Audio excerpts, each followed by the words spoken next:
La sacrée fanfic, le grand anal. Épisode 1, une fanfic. Tristan X Jean-Michel Blanquer. Personne ne l'a demandé, mais en fait tout le monde en a besoin. Je crois me souvenir que quelqu'un me l'avait demandé, mais je lui ai fait une version longue. J'essaye de trouver un extrait où la personne me l'avait demandé de son propre chef pour son plaisir personnel. C'était qui? Ah mais oui, c'était Tristan lui-même. Vas-y, écris-moi en direct. La fanfiction du Grand Anal et moi. Écris-le dans le chat, comme ça, en direct. Vas-y, improvise un truc, fais un truc génial. Je compte sur toi, Call Dude. Je sais que tu peux écrire une fanfiction de qualité et que tu as vraiment des qualités d'écrivain, que tu peux faire le Grand Anal. Je compte sur toi. Je compte sur tes talents d'écrivain. Web-série Ormio. Tristan X Jean-Michel Blanquer. Le Grand Anal, version longue. Épisode 1. Une envie jouissive. Je vais aujourd'hui vous conter une sacrée histoire au double sens. Non, je ne serai pas Call Dude en ce 11 novembre avec Five Nights at Freddy's. Aujourd'hui, je vais juste vous parler d'un petit délire parti trop loin.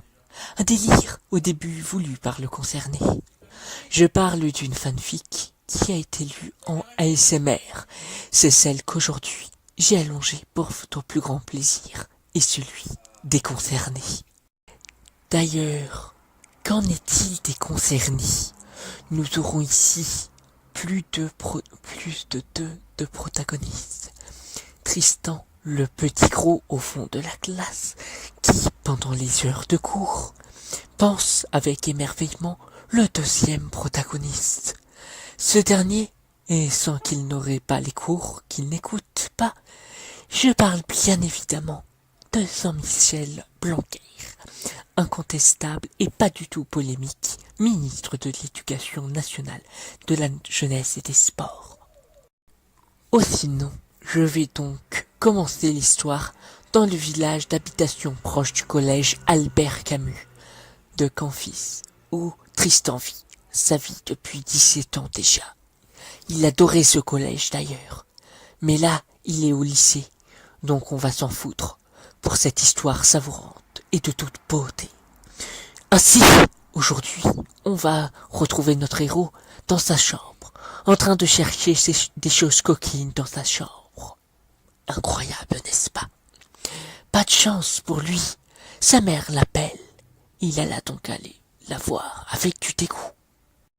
En voyant sa mère, il lui montre sa professeure principale qui avait une certaine annonce à lui dire. Le Covid-19 avait bloqué les mails, donc elle lui donnait en main propre sa feuille d'examen pour le grand oral de son baccalauréat. D'ailleurs, il a hâte d'avoir ce diplôme en poche, étant fait par notre ministre préféré très récemment. D'ailleurs, tout excité par la nouvelle, il n'hésita pas une seconde à la notifier sur les réseaux sociaux, ainsi que sur Discord, pour signaler l'engouement que ça lui procure. Il partagea ainsi avec son groupe multiréseau les fifous de Blanquer. Ils étaient tous en extase devant le ministre chauve. Son charisme indomptable et irrésistible. Les acolytes et Tristan lui-même avaient des dossiers remplis de photos et d'autres fichiers sur le ministre. Ils avaient même essayé de faire qu'il soit célibataire pour permettre un rapport peut-être plus charnel avec l'homme politique. Sacrée coïncidence, aujourd'hui, ils avaient appris que le monsieur allait visiter des lycées pour voir la gestion de sa réforme du baccalauréat. Ils vont donc, à partir de ce début juin, chercher à dériver le parcours du monsieur pour qu'il aille dans leur lycée. Cependant, il n'était pas prêt quand le ministre l'annonce lui-même qu'il n'ira en aucun cas de celui d'un d'entre eux, car ça ne serait pas assez intéressant pour l'aide, mais surtout car c'est un bon lycée à montrer et à médiatiser. L'ami virtuel de Tristan était en larmes. Il a quitté le groupe. Il n'était plus que 4. Nos 4 derniers fans du vieux monsieur cherchèrent un moyen de faire un parcours idéal à celui-là. Cela permettra à nos dernières âmes pucelles de voir leurs fantasmes réalisés. Ils vont même d'ailleurs s'envoyer des fichiers olé olé pour se déconcentrer mutuellement. Mais surtout pour la blague. Ils avaient tous un même but en espérant à ne pas être un poil de fion. C'est malheureusement que l'un d'entre eux eut le même sort. Quelques jours après le départ du premier ami, c'est son tour. La possibilité de le voir de sa fenêtre vers l'école voisine semble le satisfaire. Il n'a pas quitté le groupe. Pendant les séparations de discussion entre nos différents fans, ils s'amusaient tous, non pas seulement aux jeux vidéo, mais aussi de se permettre de faire couler pas mal d'encre sur leur ministre pédagogique. Ainsi, leur amour était trop bon, même si pour le coup, l'encre de Tristan collait pas mal. Quand il était question d'écrire sur Blanquer, il ressentait les bienfaits de ses pensées, en lisant même le poème fait par les 4 autres pour son anniversaire précédent. Jean-Michel Blanquer, on t'aime tous très fort. C'est si triste que tu sois si proche de la mort, au lieu de l'avoir proche de nous, c'est si dommage. On est allé au bout de la rupture de ton mariage.